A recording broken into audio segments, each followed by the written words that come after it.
ಮಹಾಭಾರತದ ಇತಿಹಾಸದಲ್ಲಿಯೇ ಕುರುಕ್ಷೇತ್ರ ಯುದ್ಧವು ಅತ್ಯಂತ ಪ್ರಮುಖವಾದ ಘಟ್ಟ ಎಂದು ಹೇಳಬಹುದು. ಈ ಕುರುಕ್ಷೇತ್ರ ಯುದ್ಧವು 18 ದಿನಗಳ ಕಾಲ ನಡೆಯಿತು. ಎಷ್ಟೋ ಜನ ವೀರರು ತುಂಬಾ ವಿರೋಚಿತವಾಗಿ ಹೋರಾಡಿ ವೀರ ಮರಣವನ್ನು ಹೊಂದಿದರು. ಪಾಂಡವರು ಹಾಗೂ ಕೌರವರ ಮಧ್ಯೆ ನಡೆದ ಈ ಯುದ್ಧದಲ್ಲಿ ಬಹಳ ಮಂದಿ ತಮ್ಮ ಪ್ರಾಣವನ್ನು ಕಳೆದುಕೊಂಡರು. ಲಕ್ಷಾಂತರ ಸೈನಿಕರು ಸಹ ಮರಣ ಹೊಂದಿದರು. ಕೊನೆಯದಾಗಿ ಕೌರವರ ಮೇಲೆ ಪಾಂಡವರು ವಿಜಯವನ್ನು ಸಾಧಿಸಿದರು.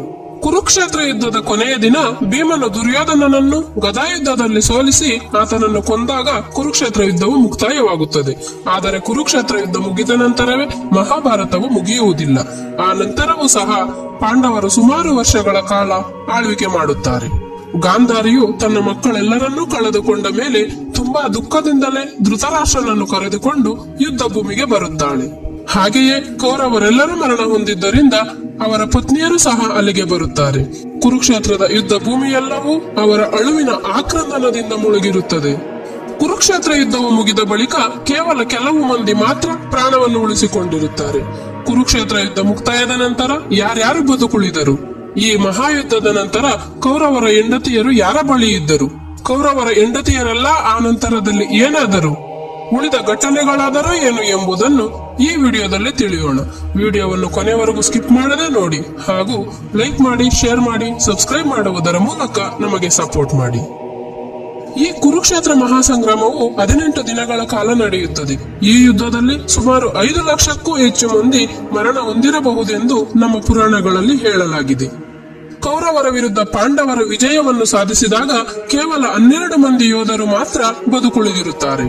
ಅವರೇ ಶ್ರೀಕೃಷ್ಣನು, ಯುಧಿಷ್ಠಿರನು, ಅರ್ಜುನನು, ಭೀಮನು, ನಕುಲ ಸಹದೇವರು, ಕೃಪಾಚಾರ್ಯರು, ಅಶ್ವತ್ಥಾಮನು, ಸಾತ್ಯಕಿ, ಕೃತವರ್ಮ, ಯುಯುತ್ಸು ಹಾಗೂ ಋಷಕೇತು ಮಾತ್ರವೇ ಉಳಿದಿರುತ್ತಾರೆ.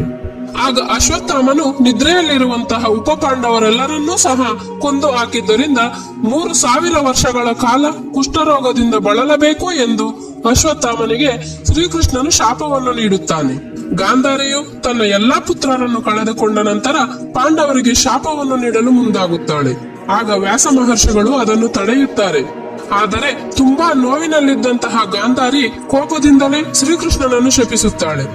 ಮುಂದಿನ ದಿನಗಳಲ್ಲಿ ನೀನು ಹಾಗೂ ನಿನ್ನ ಯದುವಂಶ ನಾಶವಾಗಿ ಹೋಗಲಿ ಎಂದು ಶಪಿಸಿ ಬಿಡುತ್ತಾಳೆ. ಈ ಯುದ್ಧದ ನಂತರ ಧೃತರಾಷ್ಟ್ರ ಹಾಗೂ ಗಾಂಧಾರಿ ದೇವಿಯು ಪಾಂಡವರ ಜೊತೆಯಲ್ಲಿಯೇ ಜೀವಿಸುತ್ತಾರೆ. ಯುದ್ಧದಲ್ಲಿ ತಮ್ಮ ಗಂಡಂದಿರನ್ನು ಕಳೆದುಕೊಂಡ ಕೌರವರ ಪತ್ನಿಯರೆಲ್ಲರೂ ಕೂಡ ಪಾಂಡವರ ಸಂರಕ್ಷಣೆಯಲ್ಲಿಯೇ ಜೀವಿಸುತ್ತಾರೆ. ಇವರೆಲ್ಲರೂ ಸಹ ತುಂಬಾ ಶಾಂತಿಯುತವಾದಂತಹ ಜೀವನವನ್ನು ನಡೆಸುತ್ತಾರೆ. ಧರ್ಮರಾಯನು ಧೃತರಾಷ್ಟ್ರನನ್ನು ತನ್ನ ಸ್ವಂತ ತಂದೆಯ ಹಾಗೆಯೇ ನೋಡಿಕೊಳ್ಳುತ್ತಾನೆ. ಆದರೆ ಕರ್ಣನನ್ನು ತನ್ನ ಅಣ್ಣನೆಂದು ತಿಳಿದ ನಂತರ ತುಂಬಾ ಬಾಧೆ ಪಡುತ್ತಾನೆ. ತನ್ನ ಸಹೋದರ ಕರ್ಣನನ್ನು ಹಾಗೂ ಉಳಿದ ಕೌರವರನ್ನು ಮತ್ತು ಲಕ್ಷಾಂತರ ಮಂದಿ ಸೈನಿಕರನ್ನು ಕಳೆದುಕೊಂಡಂತಹ ದುಃಖ ಧರ್ಮರಾಯನನ್ನು ಇನ್ನಷ್ಟು ದುಃಖಿತನನ್ನಾಗಿ ಮಾಡುತ್ತದೆ.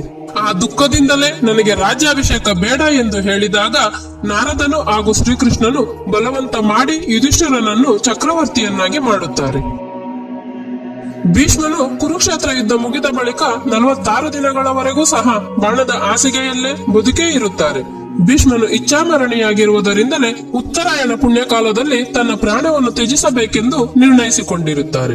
ಭೀಷ್ಮನು ಬಾಣದ ಹಾಸಿಗೆಯ ಮೇಲಿದ್ದಾಗಲೇ ಧರ್ಮರಾಜನಿಗೆ ಎಷ್ಟೋ ನೀತಿ ಬೋಧನೆಗಳನ್ನು ಸಹ ಬೋಧಿಸುತ್ತಾರೆ. ಆನಂತರ ಭೀಷ್ಮನು 46 ದಿನಗಳು ಕಳೆದು 47ನೆಯ ದಿನ ಉತ್ತರಾಯಣ ಪುಣ್ಯಕಾಲದಲ್ಲಿಯೇ ತನ್ನ ಪ್ರಾಣವನ್ನು ತ್ಯಜಿಸುತ್ತಾರೆ. ತದನಂತರ 15 ವರ್ಷಗಳಾದ ಮೇಲೆ ಧೃತರಾಷ್ಟ್ರ ಹಾಗೂ ಗಾಂಧಾರಿಯು ಅರಣ್ಯಕ್ಕೆ ಹೋಗಿ ತಪಸ್ಸನ್ನು ಮಾಡಬೇಕೆಂದು ನಿರ್ಧರಿಸುತ್ತಾರೆ. ಅದಕ್ಕೆ ಯುಧಿಷ್ಠಿರನು ನಿರಾಕರಿಸಿ ಅರಣ್ಯಕ್ಕೆ ಹೋಗುವುದು ಬೇಡವೆಂದು ಎಷ್ಟೇ ಹೇಳಿದರೂ ಕೂಡ ಅವರು ಮಾತ್ರ ಹೋಗಲೇಬೇಕೆಂದು ಹಠ ಮಾಡುತ್ತಾರೆ. ಆಗ ಕುಂತಿಯು ಧೃತರಾಷ್ಟ್ರ ಮತ್ತು ಗಾಂಧಾರಿಯ ಜೊತೆ ಹೋಗಿ ನಾನು ಕೂಡ ತಪಸ್ಸನ್ನು ಮಾಡುತ್ತೇನೆ ಎಂದು ಹೇಳುತ್ತಾಳೆ. ಆದರೆ ಪಾಂಡವರು ಕುಂತಿಯನ್ನು ಕಳಿಸಲು ಒಪ್ಪುವುದಿಲ್ಲ. ಆದರೆ ಕುಂತಿಯು ಅವರ ಮಾತುಗಳನ್ನು ಕೇಳದೆ ಅವರಿಗೆ ತಿಳಿ ಹೇಳಿ ಧೃತರಾಷ್ಟ್ರ ಹಾಗೂ ಗಾಂಧಾರಿಯ ಜೊತೆ ಅರಣ್ಯವಾಸಕ್ಕೆ ಹೋಗುತ್ತಾಳೆ. ಆಗ ಅವರ ಜೊತೆಯ ಅರಣ್ಯಕ್ಕೆ ವಿದುರನು ಹಾಗೂ ಸಂಜಯನು ಕೂಡ ಹೋಗುತ್ತಾರೆ. ಆಗ ಧರ್ಮರಾಯನು ಅವರನ್ನು ಅರಣ್ಯಕ್ಕೆ ಕಳುಹಿಸಿ ತುಂಬಾ ದುಃಖದಿಂದಲೇ ಹಿಂತಿರುಗಿ ಬರುತ್ತಾನೆ. ನಂತರ ಅವರು ಗಂಗಾ ನದಿ ತೀರದಲ್ಲಿರುವ ವ್ಯಾಸ ಮಹರ್ಷಿಗಳ ಆಶ್ರಮದಲ್ಲಿ ತಪಸ್ಸನ್ನು ಮಾಡುತ್ತಾರೆ. ಹೀಗೆ 1 ವರ್ಷ ಕಳೆದ ನಂತರ ಪಾಂಡವರು ತಪಸ್ಸನ್ನು ಮಾಡುತ್ತಿರುವಂತಹ ಧೃತರಾಷ್ಟ್ರ, ಗಾಂಧಾರಿ, ಕುಂತಿದೇವಿ, ವಿದುರ ಹಾಗೂ ಸಂಜಯನನ್ನು ನೋಡಲು ಅರಣ್ಯಕ್ಕೆ ಹೋಗಲು ನಿರ್ಧರಿಸುತ್ತಾರೆ. ಆಗ ಕೌರವರ ಹೆಂಡತಿಯರು ಕೂಡ ನಮ್ಮ ಅತ್ತೆ ಮಾವರನ್ನು ನೋಡಬೇಕೆಂದು ನಾವು ಕೂಡ ನಿಮ್ಮ ಜೊತೆಯಲ್ಲೇ ಬರುತ್ತೇವೆ ಎಂದು ಹಠ ಮಾಡುತ್ತಾರೆ. ಆಗ ಪಾಂಡವರು ಕೌರವರ ಎಲ್ಲಾ ಪತ್ನಿಯರನ್ನು ಕರೆದುಕೊಂಡು ವ್ಯಾಸ ಮಹರ್ಷಿಗಳ ಆಶ್ರಮಕ್ಕೆ ಬರುತ್ತಾರೆ. ಅಲ್ಲಿ ಎಲ್ಲರೂ ಒಟ್ಟಿಗೆ ಒಬ್ಬರನ್ನೊಬ್ಬರು ನೋಡಿಕೊಂಡು ತುಂಬಾ ಸಂತೋಷದಿಂದ ಕಾಲವನ್ನು ಕಳೆಯುತ್ತಾರೆ. ಆದರೆ ಕೌರವರ ಹೆಂಡತಿಯರು ಮಾತ್ರ ಕುರುಕ್ಷೇತ್ರ ಯುದ್ಧದಲ್ಲಿ ಕಳೆದುಕೊಂಡಂತಹ ತಮ್ಮ ಪತಿಯರನ್ನು ನೆನೆಸಿಕೊಂಡು ತುಂಬಾ ದುಃಖಿಸುತ್ತಾರೆ. ಅದೇ ಸಮಯಕ್ಕೆ ವ್ಯಾಸ ಮಹರ್ಷಿಗಳು ಅಲ್ಲಿಗೆ ಬಂದು ಇದನ್ನೆಲ್ಲ ನೋಡುತ್ತಾರೆ. ಆಗ ಧೃತರಾಷ್ಟ್ರನು ವ್ಯಾಸ ಮಹರ್ಷಿಗಳನ್ನು ಕುರಿತು, ಮರಣ ಹೊಂದಿರುವ ನಮ್ಮ ಪುತ್ರರನ್ನು ನಿಮ್ಮ ದಿವ್ಯ ದೃಷ್ಟಿಯಿಂದ ಒಂದು ಬಾರಿ ತೋರಿಸಿ ಎಂದು ಕೇಳುತ್ತಾನೆ. ಈ ಒಂದು ರಾತ್ರಿ ನಾನು ಅವರನ್ನು ಕರೆಸುತ್ತೇನೆ, ಮತ್ತೆ ಸೂರ್ಯ ಹುಟ್ಟುವ ಮೊದಲೇ ಅವರು ಹೊರಟು ಹೋಗುತ್ತಾರೆ ಎಂದು ಹೇಳುತ್ತಾರೆ. ಆಗ ಪಾಂಡವರು ಕೂಡ ಕುರುಕ್ಷೇತ್ರ ಯುದ್ಧದಲ್ಲಿ ಮರಣ ಹೊಂದಿರುವ ನಮ್ಮ ಸಂಬಂಧಿಕರನ್ನು ಸಹ ಕರೆಸಿ ಎಂದು ಕೇಳಿಕೊಳ್ಳುತ್ತಾರೆ. ಆಗ ವ್ಯಾಸ ಮಹರ್ಷಿಗಳು ತಪೋಶಕ್ತಿಯಿಂದ ಎಲ್ಲರನ್ನೂ ಕರೆಸುತ್ತಾರೆ. ಕೌರವರ ಹೆಂಡತಿಯರು ಅವರವರ ಗಂಡಂದಿರನ್ನು ನೋಡಿ ತುಂಬಾ ಸಂತೋಷಪಟ್ಟು ರಾತ್ರಿ ಇಡೀ ತಮ್ಮ ಪತಿಯರೊಂದಿಗೆ ಅತಿ ಸಂತೋಷದಿಂದ ಕಾಲವನ್ನು ಕಳೆಯುತ್ತಾರೆ. ಗಾಂಧಾರಿಯು ಕೂಡ ತನ್ನ ಪುತ್ರರನ್ನು ನೋಡಿ ಸಂತೋಷ ಪಡುತ್ತಾಳೆ. ಹಾಗೆಯೇ ಪಾಂಡವರು ಕೂಡ ತಮ್ಮ ಸಹೋದರನಾದ ಕರ್ಣನನ್ನು ನೋಡಿ ತುಂಬಾ ಸಂತೋಷ ಪಡುತ್ತಾರೆ.